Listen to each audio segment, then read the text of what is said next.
selling out the Forum. You know, first Madison Square Garden, now the Forum. And he's doing it because the fans just want to see him in the ring, regardless of who he fights against. Tom, obviously. Dante's Boxing Nation.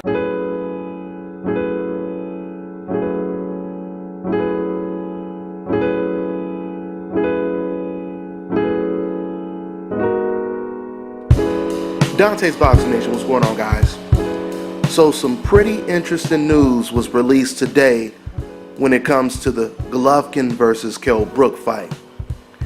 Now the first thing I want to say is, I keep telling you guys, 2016 will be known for a couple different things.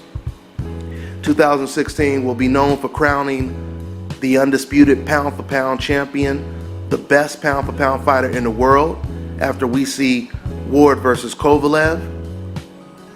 2016 will also be known as the David versus Goliath year. The first David versus Goliath fight was, of course, Canelo versus Amir Khan. And now we have, in the next couple of weeks, Golovkin versus Kell Brook. Now, ever since this fight has been signed, Kell Brook has been telling the public he's going to surprise fans when they see his size and his strength and his power at the middleweight division going up against Golovkin. And today, you can pretty much say the surprises has began, because today it was just reported that Kell Brook and Golovkin, they did their mandatory 30-day weigh-in before the fight. And not only does Kell Brook outweigh Gennady Golovkin, but Golovkin, he weighed in at 165, and Kell Brook, he weighed in at 176. Now, let me just give you guys a little bit of contrast when it comes to these numbers. A lot of people have been comparing this fight to Canelo versus Khan, not just because of how good Khan was, it was just because of the size disparity. Well, in that situation, 30 days before the fight, Canelo Alvarez was 163 pounds and Amir Khan was 161. So, you know, this is interesting because I expected Kell Brook to weigh in around the same as Gennady Golovkin. It wouldn't have surprised me if Kell Brook would have been 1 to 2 pounds bigger than Golovkin. But to outweigh Golovkin by 11 pounds, that is pretty interesting. That is pretty interesting. And I'm going to tell you right now, call me easy to sell, but I'm starting to believe that we may get to see a little bit of worst case scenario, if not middleweight power from Kell Brook. We may at least get to see some junior middleweight type of resistance when it comes to Kell Brook going up against Gennady Golovkin.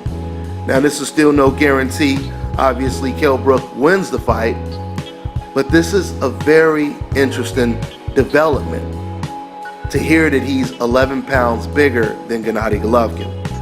I've always said personally that if Kell Brook was a natural middleweight, I would be picking him hands down. But I still have to see how Kell Brook carries this weight at 160, because he is still a welterweight moving up 2 weight classes. But I think this is a good sign, you know, for the fight. I think this is a good sign in terms of Kell Brook possibly really acclimating to the weight. But even by looking at these numbers, we still don't know for sure if it really means a whole lot. All I can say is, compared to the Canelo Khan numbers, this is a good start for Kell Brook.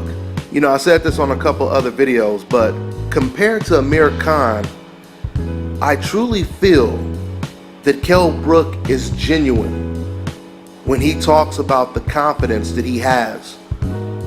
I truly believe if Kell Brook is in this fight and he hasn't been hurt, he hasn't been knocked down within the first 4 rounds, I truly believe this may actually become a very competitive fight.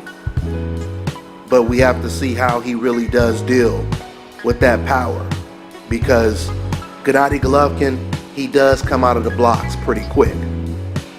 So we'll see what this means, guys. That's pretty much all I got for now. I'm on to the next one.